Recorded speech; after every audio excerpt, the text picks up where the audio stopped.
Hello and welcome to Who Wore It Better, where I review Raw and SmackDown back to back and try and figure out which show won for the week. There was a lot of crazy stuff happening in WWE the past several days for a variety of different reasons, both on camera and behind the scenes.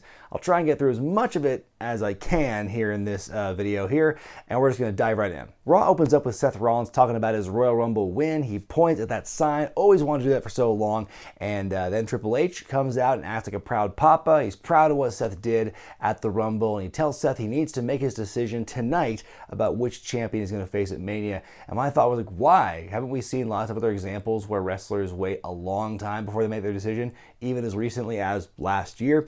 Anyway, it's neither here nor there because Dean Ambrose interrupts and talks trash to Rollins and Triple H. He wants one more match with Seth, but Triple H kind of balks and walks away. And Dean, with like the burn of the year, he catches Triple H and like meets him leaning over the apron, going, "Do you need to ask your father-in-law first?" And there actually is a "yes, he does" chant in response to that. So Triple H makes the match. Dean's promo in general was very strong here. So we have the match, Seth versus Dean. Okay, I mean, good for them. I mean, they're great wrestlers, but I'm kind of tired of seeing these two fight as often as they are. Wouldn't it be nice to kind of break things up with like having them being opposing tag teams this week? You might think. Anyway, it's a fine match. Seth wins clean with the stomp, which kind of breaks from tradition because, like Dean mentioned in his promo, Seth has never really beaten him fair and square one-on-one in the past. He brings up Corporate Kane and J&J Security and Triple H and everything. So this was, I think this is Seth's first real clean win on Dean that I can recall. So that makes it seem almost that's kind of the end of it. So you think that's that, but then after the break, Dean Ambrose is sitting in the ring.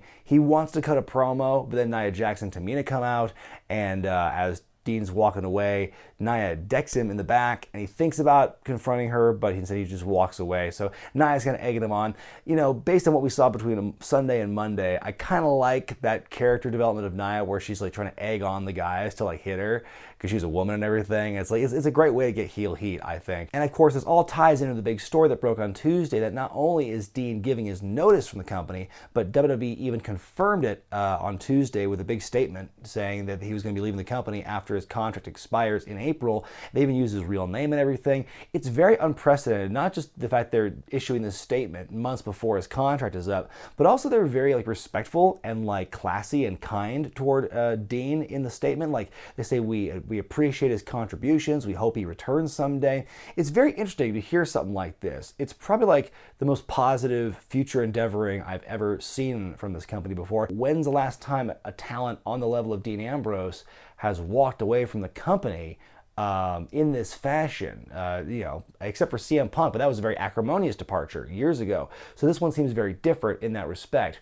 Now, I'm not going to try and speculate as to why he's leaving. Obviously, I think he could have been used better in his time in the company. So it's disappointing that he's wanted to walk away, but maybe he wants to go somewhere else. As far as like why he wants to leave or where he's going to go after this, I dare not speculate because I could be doing that all day, and it tires me thinking about speculation about the future of certain wrestlers. There's also the rumors of going to AEW, but again, who really knows? Also, where does Renee Young fit into all of this? Because obviously he and she are married, so she's got this nice gig as one of the announcers for Raw. I doubt she'll be giving it up. Unless some extenuating circumstances make it so. But, I think it's a pretty good gig for her. I wouldn't expect her to leave it so soon after getting it. But, like I said, very interesting. And then there's also the rumors that this is a work and that they're working us. It's going to be a big swerve that, his contract's not going to expire after all, he's going to stay. It may very well be a case where maybe by the end he will change his mind and resign. Stranger things have happened. We've seen that kind of thing happen before. So who really knows? But I don't like the idea that it's a work because I would think if this was a work, we would have seen something like this happening before. They would have pulled this card before if it was a work with some other wrestler probably. And also the fact they used his real name in the statement also kind of like it triggered something in my kind of a red flag for me that, maybe they're not playing here. Also, related note, because I don't know when I'll get a chance to talk about him again in this review, but it was reported on Tuesday as well that Hideo Itami has asked for his release from the company. And really, the story of Hideo Itami in WWE has been kind of a tragic one because he's a guy who never really got to live up to his potential and what people kind of hoped he would be like. Because when he got signed as Kenta, he was at the time one of the most renowned, revered wrestlers in Japan. They bring him in here, all this fanfare, and you think, we're going to get something really special out of him here. But unfortunately, he got bit by the injury bug a couple of times and had a lot of start-stop action going on with his runs, both at NXT and 205 Live. It's pretty sad, a lot of what-ifs surrounding Hideo, and I hope that in life after WWE, he goes on to really find himself and regain his footing and really remind the world of why he was that revered, renowned wrestler that had so much hype and hope going into his run with the company. So hopefully, best of luck for Hideo Itami / Kenta in the future. Up next, a match that's been months in the making as Baron Corbin takes on Kurt Angle. Of course, Corbin usurped Angle's position of power several months ago on Raw, and that's what really began this feud. At the beginning of the match, Corbin talks some smack to Kurt, but Kurt hits him in the mush to get things going. The entire match, you hear the commentary just screaming at each other the entire time about Corbin and his run as general manager on Raw, which is just, it's sickening at this point to hear them arguing so much about it. The match ends when Corbin kicks out of the Angle Slam, rolls out of the ankle lock, and hits Kurt with a deep six and pins him clean. That's not even his finisher. Deep six is a signature move. So Kurt goes down clean as a whistle to that. And look, I've said in the past that legends and the old guard and the veterans should put over the younger guys. I still believe that's the truth, but you've got to find some kind of balance. You've got to at least build up, the veterans as something that's worth beating, because the way Kurt's been losing time and time again, since he's been back in the company, with some notable exceptions, what does it say when you beat Kurt Angle after a while? Who did you beat if Kurt keeps losing in such fashion? It's ridiculous. You got to find some kind of middle ground where you can still build up veterans as competent and capable and able to beat people. And so when the younger guys do beat them, then it means something. The way they booked Drew beating Kurt Angle a couple of months ago, that felt like it meant something, the way they told that story. This match, not so much. Anyway, after the match was officially over, Corbin hits the end of days onto Kurt to put a little more dirt on the grave. Finn Balor cuts a promo in the ring. He says that he made Brock Lesnar believe in him at the Rumble, which is why Brock beat him up so badly after the match was over. He's interrupted by Bobby Lashley and Lio Rush. Lio says that Lashley is bigger, stronger, and faster than Lesnar. I find it interesting that they would say that, in such a way, because they wouldn't say that unless they were maybe planting the seeds one day for a Lashley-Lesnar match. And, honestly, I would be interested in seeing that matchup if the booking were right. So then Finn punks out Bobby for his performance in the Rumble match, and Bobby beats up Finn in response. So it looks like we've got Finn's next program is for the IC title with Bobby Lashley. Could be interesting. Up next, the Revival take on Kurt Hawkins and Zach Ryder. That's how they spelled it in the lower third, with an H instead of a K. But hey, the band is back together. So good to see the Edgeheads / the Major Brothers back together in tag team action. Hawkins does get a close call. He almost wins it for his team, but he eats the Shatter Machine instead, and so the Revival go on to win. So better luck next time, Zach and Kurt. After a brief backstage promo by Daniel Bryan, who is there because Seth has got to make his decision later in the night, we go to Elias in the ring, and apparently he's a heel again. That was a pretty short-lived, ultimately pointless babyface run. It was fun while it lasted, I guess. I guess the upper-tier face scene is a bit crowded at the moment, so Elias going back to a heel does make sense, but it does kind of come out of left field as well. Jeff Jarrett, who's one of the company's newest producers, interrupts, shades of what happened at the Rumble the night before. He calls Elias slapnuts. And then Road Dogg comes out, and I guess Jarrett and Road Dogg are friends again. I guess they've patched things up after Jarrett stuck Road Dogg in the neck with a guitar neck back in '98 and bruised his trachea. They start singing With My Baby Tonight, which is awesome. I really wanted to hear that during the Rumble, but I get on Raw instead. In the middle of the song, Elias beats up Road Dogg, starts fighting Jarrett, and Jarrett fights back with his amazing punches, which look so different compared to everything you see in the company today. It's like going from black and white to Technicolor to see how different the style of Jarrett's punches compared to everyone else. But Elias eventually overcomes and just beats down Jarrett some more. It was a nice little bit of nostalgia. It was entertaining in a way, but all I could think of was why? Because we got the pop with Jarrett at the Rumble, and I thought that was sufficient, and then they kind of do it again on Raw, and they add Road Dogg to the mix, which I thought was weird. I guess it just helps get Elias more over as a heel because he's beating up these legends and stuff.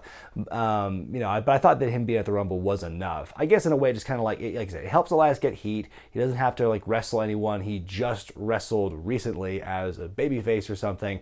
Because now that Elias is kind of back as a heel, and since he ultimately went nowhere, I don't think he really kind of gained any. He didn't really gain or lose any position on the card. So really, who's he going to fight? The same people he fought when he was a babyface and then a heel before that, which is, same people again. It gets kind of repetitive. Backstage, Mojo Rawley is yelling at himself in a mirror. Very big shades of Vince McMahon wanting to inject a lethal dose of poison into the company from so many years ago. You know, for a minute I forgot what he looked like. So I'm like, who's this guy? Oh, it's Mojo Rawley. God, I haven't seen him in a million years. So it was very interesting little promo we saw here. I'm very curious to see what this means, or maybe they'll forget about it. He'll be off TV for another 2 months. We get another qualifying match for the Elimination Chamber as Dana Brooke and Natalya take on Sarah Logan and Liv Morgan of the Riot Squad. It was supposed to be Ember Moon and Natalya, but Ember got injured at the Royal Rumble, so Dana's her replacement. We get an early rift between the two when Dana says that she is not only better than Ember Moon, but also better than Natalya, so that's interesting. We get a bit of a malfunction at the junction between those two in the match that allows Morgan to pin Natalya to win for her team, and they go to the Elimination Chamber match. The whole thing between Dana and Natalya, it seems like a nice kind of like recovery, kind of an audible from Ember Moon being gone, you know, and the way they use it in the finish makes me think they're going to carry it on in the weeks to come. Time will tell. Up next, Ronda Rousey defends her championship in an open challenge. Before the match begins, though, she starts cutting a promo, and she's just drowned out by a sea of boos the entire time. I've heard some mixed reactions to Ronda in the last several months, but this is probably the most blatant anti-Ronda, crowd I've heard in quite some time. And it's just crazy to think what a difference a year makes from when she debuted and like how she's being kind of perceived now. Again, I think it's just because there's so many more interesting female characters around her, and her character is not really evolved at all in the year that's passed. So I think fans are getting kind of tired of it. But anyway, she starts mentioning Becky in her promo, and we get a lot of Becky chants during this as well. So she starts mentioning Becky Lynch, just kind of trails off, stands there for what feels like an eternity until Bayley finally interrupts, and so she answers the open challenge. It's a really good match between these two, by the way. Bayley's working Ronda's leg and arm. She throws her into the barricade with a belly to belly. It really has Ronda on the ropes for a while, but ultimately Ronda wins with the armbar. Very good match. They shake hands, and then Becky Lynch shows up, and she gets right in Ronda's face and says that she's challenging her for the Women's Championship at WrestleMania, which gets a huge response. So we're finally going to get that match that we were initially deprived of from Survivor Series last year. Ronda has a great promo in response to what Becky says, and I've been saying this, I think her promo game has been steadily increasing over time, but this was just really peak Ronda. She was really angry and just and so full of piss and vinegar, and it worked. It worked really well in her favor. And she spikes the microphone and walks out, and Becky's just smiling at her the whole time. Really solid segment here. I really enjoyed this bit here between Becky and Ronda. Our final match on Monday night is Braun Strowman versus Baron Corbin. Before the match, Braun shows his respect to Seth Rollins backstage for having beaten him at the Rumble. In this matchup, Corbin shows up and attacks Braun, so the match ends in a DQ. Braun almost destroys Baron Corbin, but Corbin and Drew team up and beat down Strowman. They chokeslam him on the steel steps and they walk away. And now apparently they're a team, which I'm I feel every time Drew is on the precipice, primed to be taking off as a top heel, they wind up saddling him with somebody else. It seems like putting him as part of a group, and it just seems kind of counterproductive. I feel like Corbin's going to weigh him down because Corbin is still Corbin, and he's still to me, he's such a super boring character, and Drew is more interesting. I feel like this is just kind of slowing down his progress. It's time for Seth Rollins to make his choice about which champion he's going to face at Mania, but first, Brock Lesnar and Paul Heyman show up. Heyman hypes up Lesnar in the ring. Seth Rollins shows up, gets right in Lesnar's face. Rollins does get some shots in, but ultimately Lesnar takes him down with multiple F5s. Rollins is begging for more, and Lesnar hits him with one more F5 as we fade to black, which, boy, I feel good about this matchup now. It's yay! Conquering hero Seth Rollins, let's do this. It is an interesting tactic to tease Daniel throughout the night. They show him backstage a couple times, but ultimately he's not even a part of this segment. He's just not there. So we've pretty much made it clear it's going to be Seth and Brock at WrestleMania. I will say it is nice and kind of refreshing that we have the two big title matches announced right from the get-go after Royal Rumble. We don't have to beat around the bush and wait until after Elimination Chamber or Fastlane to see where the Rumble winners are going and who they're challenging for, because we have waited in the past. It's been kind of frustrating, but this was boom, right away. So we know what these matches are going to be like. Hopefully, maybe they're going to change a little bit down the line, but this is what we've got right now at its core. And like I said, it is nice that we don't have to wait. SmackDown begins with Becky Lynch. She talks about her encounter with Ronda Rousey on Monday, and she has some more words about her when Charlotte interrupts, and she congratulates Becky on her Royal Rumble win on Sunday, and she basically takes credit for Becky's success as of late. Becky sucker punches Charlotte, and she walks up the ramp, but Charlotte chases after her.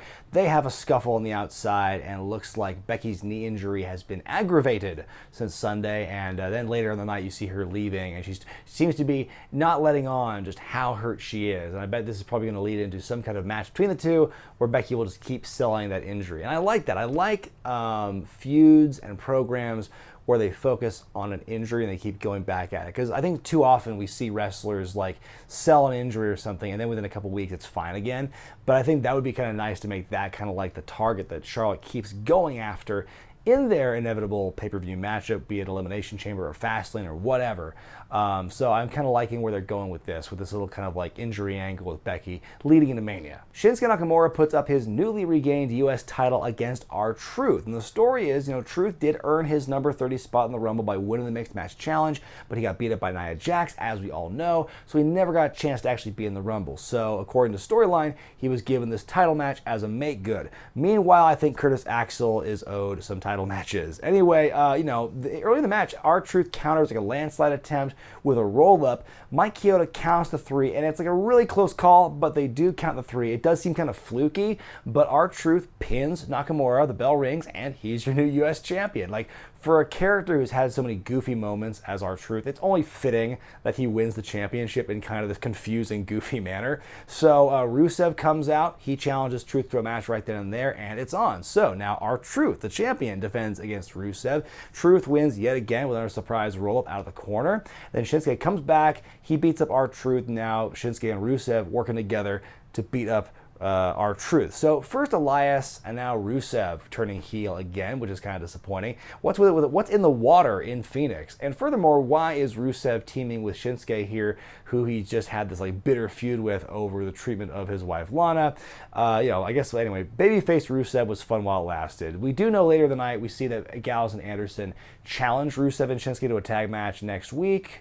And Rusev says, I'm only going to team with you for one time. Don't screw me over. But like at this point, I'm pretty sure he's not going back to babyface after attacking R-Truth the way he did and all that stuff and working with Shinsuke at all. Just seems to me they're kind of like putting the kibosh on babyface Rusev for now. Rey Mysterio enters the ring, and then Zelina Vega shows up on the stage and she talks some trash to Rey, puts over Andrade. Then Andrade, dressed impeccably, attacks Rey from behind and starts beating him up. He even tries to do the Three Amigos. He does some Eddie Guerrero taunts in the beatdown as well. And so that's pretty much it. Just Andrade leaving Rey lying and keeping their feud going.